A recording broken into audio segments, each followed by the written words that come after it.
To the gods, it's official, it's official. This is your boy Benny Shala, aka Supreme Wisdom, aka Universal Synergy. You know what I mean?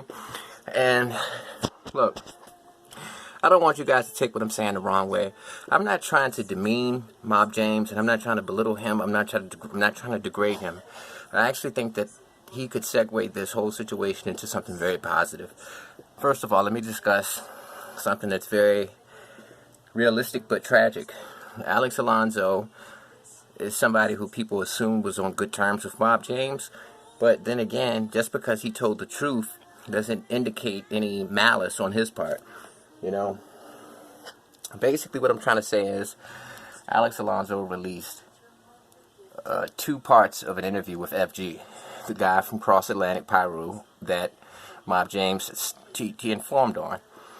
And in the description, Alex Alonzo basically makes it known what his position on the situation is. He vicariously expresses his position through the comment section. He became a free man in 2018 after being indicted in 2004 because he was set up by Mob James and a sting. He doesn't even say that it was alleged. He says according to his case. So he's not saying according to an individual. He's not saying according to what somebody says. He's saying according to his case. So he's basically vicariously saying that that's true. So Alex Alonzo has made his position known on this matter. And if you don't know, Alex Alonzo used to host a podcast with Mob James, and he's actually one of the people who helped facilitate Mob James's YouTube success. And like I said, Alex is I like Alex. I got a soft spot in my heart for him because in 1999, his website, StreetTv, was one of the first websites I've ever visited. And I respect him. I think that he has a lot of integrity as a journalist. And I think the fact that he, even if he's on good terms with Mob James, the fact that he's honest about this situation just makes him more credible to me.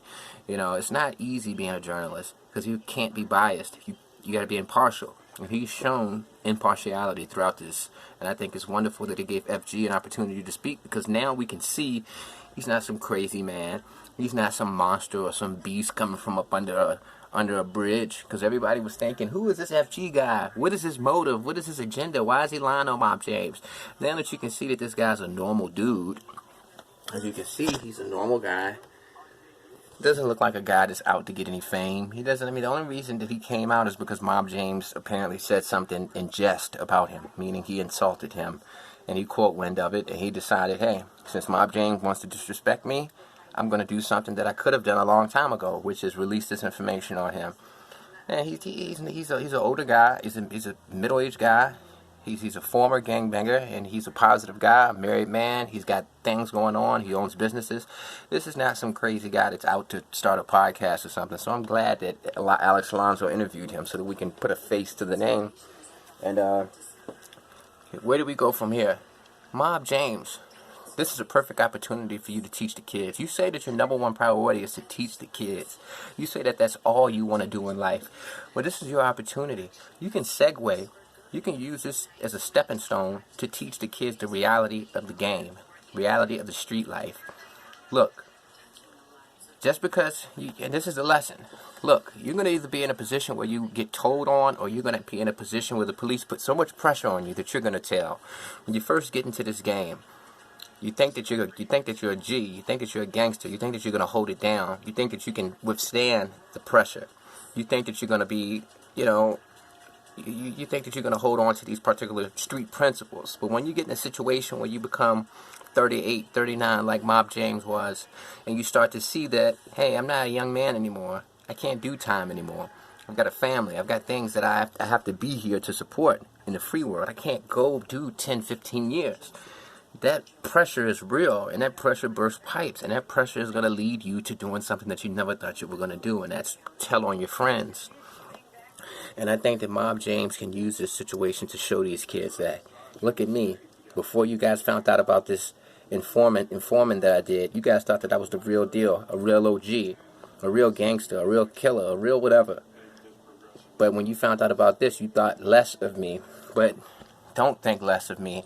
Look at me as an example of the streets. You know, you got the rappers, they show you the glitz and glams of the streets. They show you the fun parts. They show you the parts that look good, or they try to make it look good. But in reality, the streets is Mob James. The streets is a guy that dedicated his entire existence from childhood to gangbanging, to his neighborhood. And 40 years later, when he became 40 years old, he was still doing the same thing, still banging, still doing illegal activity. And when he got hemmed up, he couldn't handle it. And that's something that a lot of people face. The bottom line is more people inform than people who don't. It's not normal for people to hold it down. People have this perception that everybody holds it down. No, the majority of the people that are in that situation, they tell, they inform. That's the norm. And I think that Mob James can use this as a positive thing. I think he can show his own life, because he's already shown us the parts that he glorified, the gangster parts. So he can show us the good, the bad, and the ugly now. And he can show the kids the raw 100% truth. I was a gangster. I did everything right by the streets. But when I turned 40 years old, I caught a case, and I just didn't want to do the time. And it's going to be somebody out there that you run across eventually, like me, who's going to smile in your face, make you think everything's all good, and the whole time they're an informant. And it's not going to be the square. It's not going to be somebody that you easily identify. It's going to be the person that you think is 100% real. So don't get in this game, because it's full of illusions. Everybody's wearing a mask. Dog-eat-dog world. And Mob James, you're 57 years old, man. And I know that you've been holding on to this gangster image. And I can tell it's making you tired. I can tell that you're tired of it. Like you said, you don't want to be Mob James no more. Well, put the final nail in the Mob James coffin by just keeping it real and letting these kids know. I informed on this man, and I'm okay with it. I made that decision. That's something I'm going to have to live with. If I can glorify the good parts of my life in the street, I'm going to have to accept the bad parts. I got to accept it all for what it is. And everything that I went through made me the man I am today.